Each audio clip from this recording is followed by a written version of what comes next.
मुझे मेरा medical store start करे 1 साल हो चुका है और उस 1 साल में मैंने कितने की सेल्स करी, कितने के प्रॉफिट या लॉस में हूँ, आइए इस वीडियो में देखते हैं। तो सबसे पहले देख लेते हैं मैंने कितने रुपयों का निवेश किया इस दुकान को खोलने के लिए। तो पहला है फर्नीचर पे मैंने 64,000 रुपये लगाए। इसमें मेरे रैक्स भी इंक्लूडेड हैं और साथ में सामने का जो काउंटर है। साथ में रेंट से पहले आपको जो सिक्योरिटी डिपॉजिट देना होता है वो मैंने 50,000 का दिया था। इसके अलावा इनिशियल इन्वेंट्री जो मैं खरीद करके लाया दवाइयों की वो थी 1,20,000 की।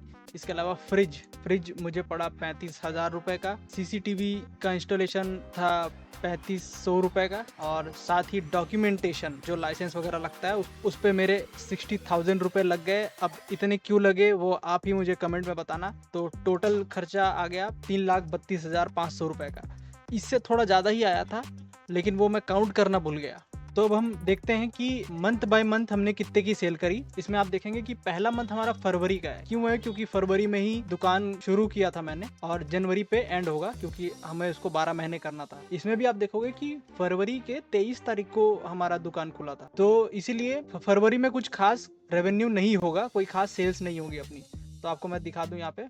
तो फरवरी में हमने करी 4,000 की सेल, जिसमें से 2,000 तो उद्घाटन के दिन ही हो गया था। और उसके बाद फिर मार्च में 36, अप्रैल में 71, फिर 94, ऐसा हमारा सेल बढ़ते गया क्योंकि लोग हमें जानते गए, रेगुलर कस्टमर्स आते गए। तो इस प्रकार से हमारा सेल और भी बढ़ता गया था। और आप देखोगे कि इस ग्राफ में अगस्त के महीने में हमारा सबसे हाईएस्ट सेल हुआ था 1,54,000 का। तो आप देखेंगे धीरे धीरे करके बढ़ता गया और उसके बाद फिर वो ऊपर गया तो नीचे भी आएगा। तो 1,24,000 और लगभग 1 लाख के आसपास आपको आने वाले सारे महीने में दिख जाएंगे, जो कि अक्टूबर से जनवरी तक। तो आप देख सकते हैं कि हमने इस साल में टोटल की सेल करी 11,55,445 रुपए। ये नंबर आपको बहुत बड़ा लग रहा होगा लेकिन ये धीरे धीरे करके छोटा होता जाएगा। तो हम देखते हैं कि हमारा प्रॉफिट कितने का हुआ था। तो हमने एज एक्सपेक्टेड, अगर हमने सिर्फ 4,000 की सेल करी है तो 700 रुपए का ही मुनाफा हम कमा पाए थे पहले महीने में। उसके बाद फिर मार्च में आप देखेंगे कि हमने 10,000 का कमाया मुनाफा। फिर जैसे जैसे हमारा सेल बढ़ते गया वैसे वैसे ही हमारा प्रॉफिट भी बढ़ता गया। अप्रैल में 18, 20, 23। उसके बाद आप देखेंगे कि अगस्त में हमारा हाईएस्ट 41,000 का प्रॉफिट हुआ था। और उसके बाद फिर आप देखेंगे कि 30,000 के आसपास ही हमारा प्रॉफिट रहा है उसके बाद के सारे महीनों में। और हमारा टोटल प्रॉफिट इस पूरे 1 साल का होगा 3,09,757। इन जनरल मेडिकल स्टोर्स का प्रॉफिट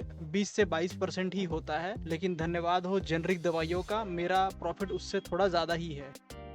तो अब हम प्रॉफिट में से अपना रेंट घटाने वाले हैं। रेंट इन जनरल अगर आप अच्छे बड़े शहर में हो तो 20,000, 15,000 तो रहता ही है, वो भी बहुत छोटी सी जगह का। मेरा जगह थोड़ा सा बड़ा है, it is around 520 square feet. तो ये बहुत बड़ी जगह है जो कि आप मेरे पिछले वीडियो में देख भी सकते हो। मैंने पूरे दुकान का टूर किया हुआ है। तो रेंट के बाद मेरे कितने पैसे बचे वो देख लेते हैं। तो पहले मंथ में तो मुझे घाटा हो गया 7,000 रुपए लगभग का। उसके बाद फिर मैंने प्रॉफिट किया 2,000, 10,000, 12,000। तो ऐसे ऐसे मेरा प्रॉफिट बढ़ता गया। उसके बाद फिर दोबारा से कम होता गया। तो आप देख सकते हैं कि 22,000 के आसपास का मेरा एवरेज है। तो रेंट के बाद टोटल मेरा बचा ये 2 लाख के आसपास। अब हम इसमें माइनस करेंगे हमारा इलेक्ट्रिसिटी बिल। जी हाँ, तो इलेक्ट्रिसिटी बिल पहले महीने ऑब्वियसली कम आया क्योंकि चला ही नहीं था ज्यादा। उसके बाद फिर इलेक्ट्रिसिटी बिल बढ़ता और कम कम होता गया, लगभग 800, 850 के आसपास का एवरेज मान लो। तो उसमें से हम माइनस कर लेंगे 8,860 रुपए के आसपास। ये माइनस करने के बाद फिर मेरा बचेगा 2,04,000। अब इस 2,04,000 में भी मैं माइनस कर दूंगा एक्सपायरी और मेंटेनेंस। मेंटेनेंस को आप कह सकते हैं कि कोई चीज फट गई, टूट गई तो उसका रिपेयर करवाया।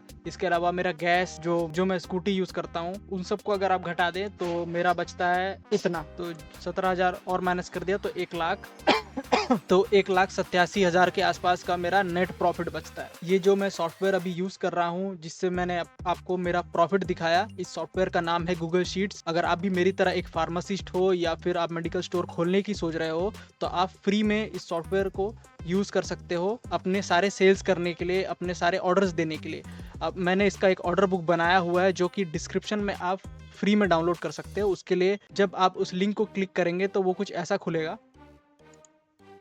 यहाँ पर आप देख सकते हो कि आपको एक ट्यूटोरियल वीडियो देखनी है कि वो ऑर्डर बुक आप कैसे यूज करेंगे। उसके बाद फिर आप ये फॉर्म फिलअप करना और मैं पर्सनली आपको वो टेम्पलेट भेज दूंगा फ्री में। तो जैसे कि आप देख सकते हो कि मेरा जो फाइनल प्रॉफिट है 1 साल का, उसमें मेरा जो इन्वेस्टमेंट है शुरुआत का वो तो कवर हो ही नहीं रहा है, उससे बहुत दूर है ये, क्योंकि 3,32,000 है। और ये 2 लाख भी नहीं है। इसी के साथ अगर आप देखें कि पर मंथ मैंने कितना कमाया तो वो ये है 15,610 रुपए, और पर डे की मैंने कमाई की 520 रुपए की, और पर घंटे का जो रेट जैसा कि अंकुर वारिकू कहते हैं वो था 40 रुपए। तो वीडियो देखकर आपको समझ में आ गया होगा कि जहाँ तक बात है दवाइयों को खरीद कर बेचने की, तो उसमें मैं प्रॉफिटेबल हूँ, लेकिन इन्वेस्टमेंट का सारा पैसा अभी नहीं आया है।